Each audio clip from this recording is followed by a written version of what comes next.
dunks like that? How much energy? What is it like to watch it, I guess, first?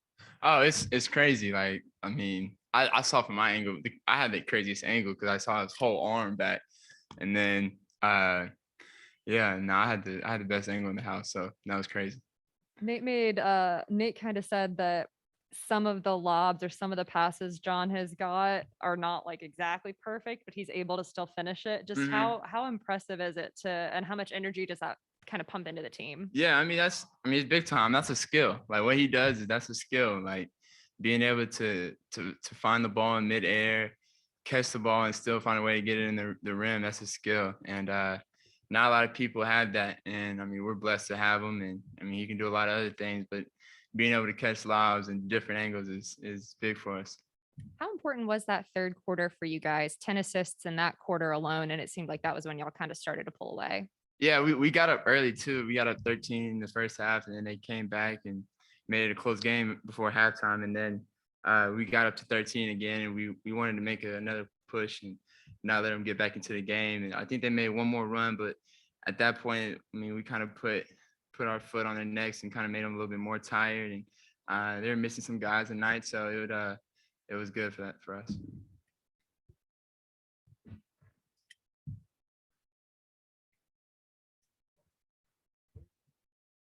Trae, what do you think leads to like a slow start like you saw tonight? Slow start for who? You think we had a slow start? Well, it was a lot closer than it ended up finishing. Yeah, for sure. I think that's how all NBA games are going to be. This is how the league is. Everybody's good. Everybody's in the league for a reason. So it's hard to really blow out a team, any team, no matter who it is. So yeah, it's just how it is. It takes some time to really get a lead and keep it. This kind of dovetails a little bit with Sarah's question, but what do you think about some of the passes, the lob passes that your teammates are throwing? Like Sharif had that one in the preseason tonight. It was Cam and Kevin. Do you see him in practice and think, well, that's pretty good? Do you have to ever like give pointers, or do you think that they're pretty much on point? Yeah, nah. I mean, I'm sure at this point everybody's seen John Collins fly, so I don't have to give anybody pointers about how to throw it to him.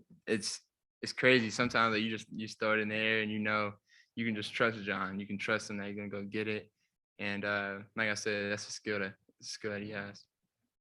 I know that on that topic of passing, I know that was one of the biggest things that Nate Miller said. He really wanted you guys to, get those passes up and choose your shots, not necessarily just dribble shoot. I look at the third quarter, 10 assists on 14 made field goals. Just what did you think about your passing, even in the third quarter and in the second half? Yeah, we were making, the right reads, and we were getting in the paint and then finding guys, and they were making one more assist, one more pass, and it was just reading what the defense gave us, and they were very aggressive, and so really we just made plays, made the right reads tonight, so it was good.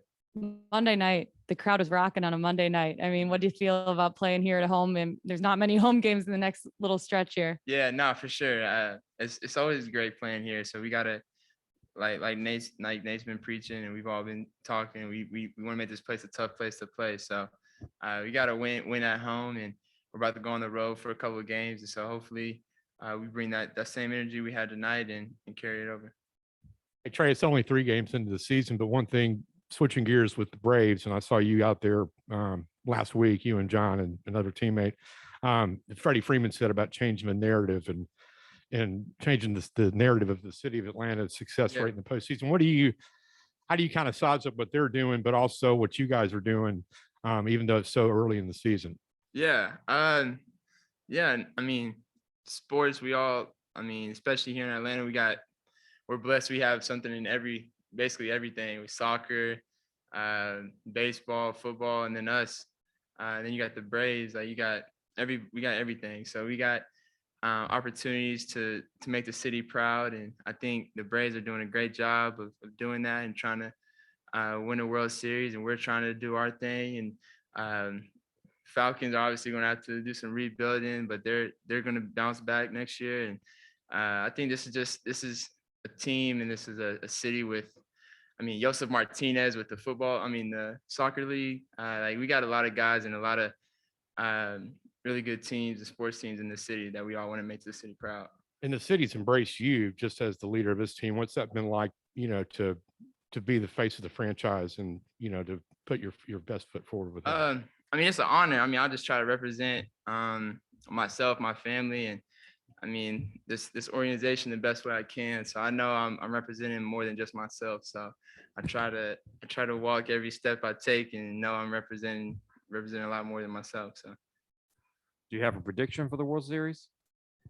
ooh, I mean, I don't know. It's gonna be close. I mean, both teams are good. I know we're gonna pull it out. So I don't know. I'm gonna definitely be at a couple of games, at least one. Switching to a Zoom question from Edwin Powell. Trey, this team tonight was without Cade Cunningham and Jeremy Grant. This probably will look a little bit different when you play them again. Just curious on what are your thoughts on what have you seen out of the Cunningham kid before? Yeah, I watched a couple of games in college. He had probably his best game in college against us in Norman. So I got to see that game. He's talented. He can play. So yeah, they're gonna be, I mean, better obviously when he gets back, and he's gonna be a big piece of the franchise moving forward. So they got a good one. Next question from Cassidy Hubbard. Hi, Trey. Just kind of piggybacking off of some of the other questions. You're established as one of the faces of the city of Atlanta. Obviously, those fans there, coming off of the playoff run, have established beliefs that you're a contender. How do you feel going into this season as an established superstar in the league? I mean, to be honest, I don't really feel like that. Like I never get caught up in what other people think. I don't know if it's gonna answer your question, but I'm just focused on winning. Like I just came into the season trying to be mentally ready to take on any challenge. I know guys are definitely gonna be more prepared for us and wanting to come at us a little bit harder, and we're not gonna sneak up on anybody this year. So I definitely know that, but I think it just makes us have to be better. It makes me have to be better. Just knowing everybody's gonna give us their best shot and not take it easy on us. So I just think it just makes us better. Final question from Jamila Johnson. Hey Trey, congrats on the win. We saw you go behind the back to Bogey in the corner for the three, and then he kind of returned the favor and went behind the back to you. Do you guys ever go back and forth in practice with passes like that? Yeah. We like to have a lot of fun in practice, and I throw some crazy passes and off the backboard to JC and Clint, whatever, and behind the backs of them. And it's fun whenever you're able to do it in the game, and that's why you practice it. You don't practice it for nothing. So some of the stuff we do in the game, we for sure do in practice. I don't know about that left hand. We were talking about that left hand behind the back pass he gave me, but we can work on that. But besides that, it was good. Thank you. All right, thanks, Fred. Thank you. Oh yeah.